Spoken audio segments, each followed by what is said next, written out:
జైల్లో సందీప్‌కి అవమానం ఎదురవుతుంది. ఆ అవమానానికి సందీప్ ఏం చేశాడు? పూర్తి వివరాలు ఈ వీడియోలో తెలుసుకుందాం. 'పలుకే బంగారమాయన' సీరియల్ జూలై 15వ ఎపిసోడ్ పూర్తి రివ్యూ మీకోసం. స్వర హాసినితో మాట్లాడుతూ పెంచిన కొడుకు ఇలా అయ్యాడు. కన్న కొడుకునేమో దూరం చేసుకున్నాను. బాబీని చాలా అపార్థం చేసుకున్నానని చాలా ఏడుస్తుంది. కన్నతల్లి కాకపోయినా సత్యమ్మని ప్రేమించాడు.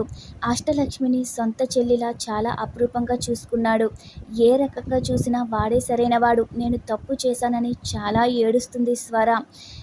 అప్పుడు పరిస్థితులను బట్టి మీరలా ప్రవర్తించారు. ఇందులో ఎవరిది తప్పు అని ఆలోచించలేము.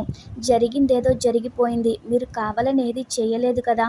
అప్పట్లో కొన్నాళ్ళు మీరు బాబీకి దూరంగా ఉన్నారు. ఇప్పుడు కొన్నాళ్ళు సందీప్‌ని అలా వదిలేయండని హాసిని చెప్తుంది. కాలమే అన్నింటికీ సమాధానం చెప్తుంది మేడం అని హాసిని ధైర్యం చెప్తుంది. ఇక ఆ తర్వాత అక్కడి నుంచి వెళ్ళిపోతుంది. మరో సీన్‌లో లాయర్ గంగాధర్ భార్య చండికని చూపిస్తారు. చండికతో తన తమ్ముడు ఊర్లో అందరూ నీకు పెళ్ళెప్పుడని అడుగుతున్నారు. ఏం సమాధానం చెప్పాలి అని అంటాడు. ఎవరో బావిలో దూకేయమంటే దూకేస్తావా అని చండిక అంటుంది. మన బ్రతికేదో మనమే ఏడవాలి. నలుగురు గురించి ఆలోచిస్తే బ్రతకలేము.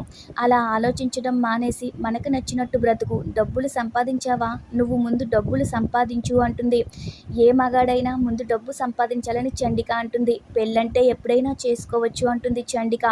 ఇంతకీ మీ బావ సంగతి ఏం చేశావు అని అడుగుతుంది చండిక. నువ్వే చెప్పు అంటాడు.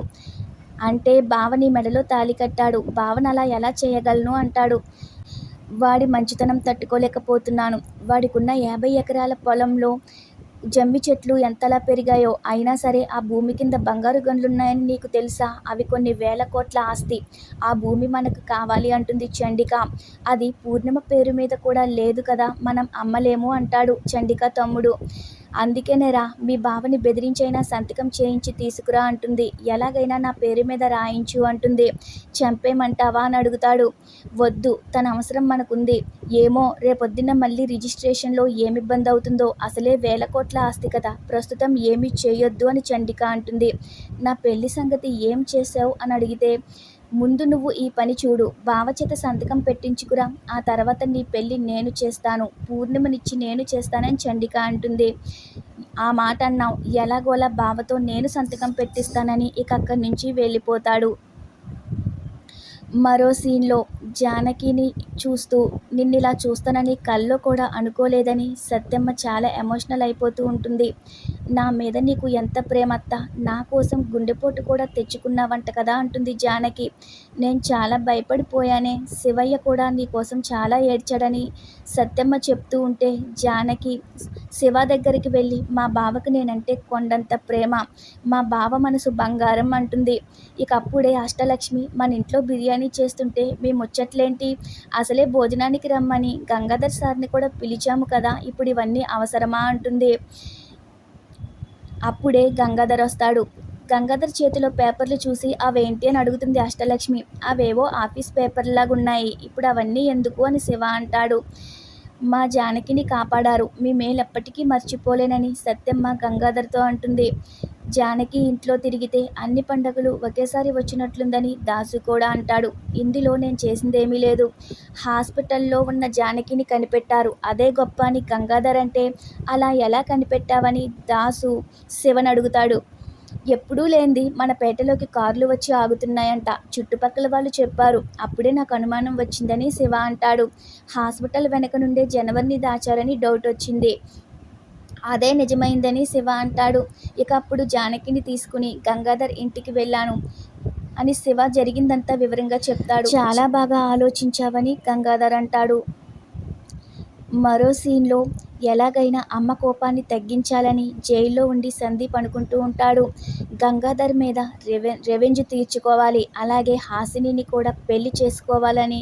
అలా జైల్లో పడుకునే సందీప్ మాట్లాడుకుంటూ ఉంటాడు.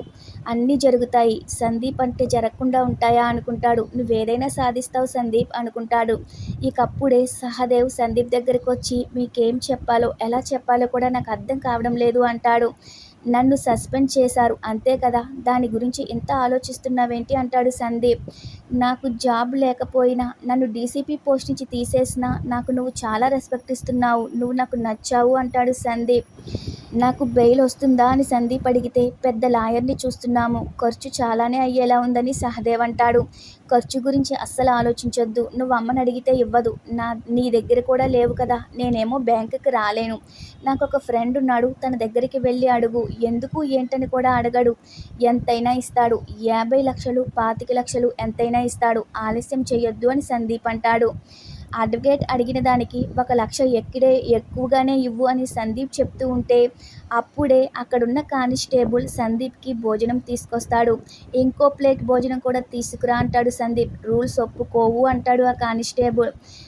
నువ్వెవరితో మాట్లాడుతున్నావో తెలుసా అని సహదేవ్ అంటే, మీరు చెప్పింది కరెక్టే. మీరు పోలీస్ ఆఫీసర్ అని నేను మర్యాదగానే తీసుకొచ్చాను. లేకపోతే మీరు ఇది కూడా క్యూలో నిలబడి తినాలి. ఇంకో ప్లేట్ అంటే కష్టమే అని కానిస్టేబుల్ అంటాడు. ఎవరితో మాట్లాడుతున్నావో తెలుసుకుని మాట్లాడని సహదేవ్ అంటే, డీసీపీ సార్ అని తెలుసు. ఉద్యోగం పోయిందని కూడా మాకు తెలుసు అని కానిస్టేబుల్ అంటాడు. ఇకప్పుడు కానిస్టేబుల్తో సందీప్ అతని ఇంటి అడ్రస్ మొత్తం చెప్తాడు. నీకు 3 పిల్లలు ఉన్నారు కదా, వాళ్ళు కనిపించకుండా పోతే నీకు బాధేస్తుందిగా, వాళ్ళని కనబడకుండా చేస్తానంటాడు.